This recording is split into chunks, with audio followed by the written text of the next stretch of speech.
తీసుకొస్తారు. స్వతంత్ర సమరయోధులు, గాంధీల ఇంపాక్ట్ వలన ప్రచారంలోకి రాకుండా పోయినటువంటి వాళ్ళ పేర్లు ఇక్కడ వీళ్ళు వాడుతుంటారు. అది బాగా చేసుకొస్తుంటారు. అదే తేడా ఇక్కడ. అంటే బీజేపీలో ఆ సంస్కృతి ఉంది, అంటే ప్రాంతీయ పార్టీలకు ఆ సంస్కృతి రాదేమో ఇంకా. ప్రాంతీయ పార్టీలు అంతే. అయితే ఒక రకంగా మెచ్చుకోవాలంటే కేసీఆర్ అట్లాంటి పిచ్చ పెట్టుకోవాలి.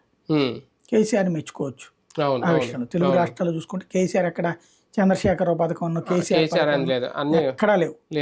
ఈవెన్ అన్నపూర్ణ క్యాంటీన్ అని పెట్టాడు లేదు. ప్రాంతీయ పార్టీలు అన్నిటికీ లేదు, ఒక ఆంధ్రాలోనే దురద ఉంది సరిగ్గా. అక్కడ తెలంగాణలో అదేం చేయలేదు కేసీఆర్.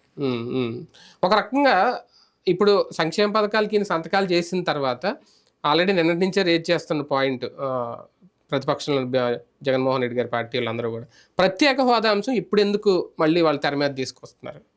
ప్రాక్టికల్గా రెచ్చగొట్టడం అంతే. ప్రజల్ని పట్టించుకుంటారా జనం అనేది చూడాలి. ఏదో ఒక అంబిషన్ క్రియేట్ చేయాలి కదా, ఒక వివాదం క్రియేట్ చేయాలి కదా. అంటే అవసరం అవకాశం రెండు ఇప్పుడు ఏర్పడ్డాయా? అది వీళ్ళ ఉద్దేశంగా కనిపిస్తుంది, వైసీపీ వాళ్ళ ఉద్దేశం. అది జనంలోకి అదే తీసుకెళ్తారు.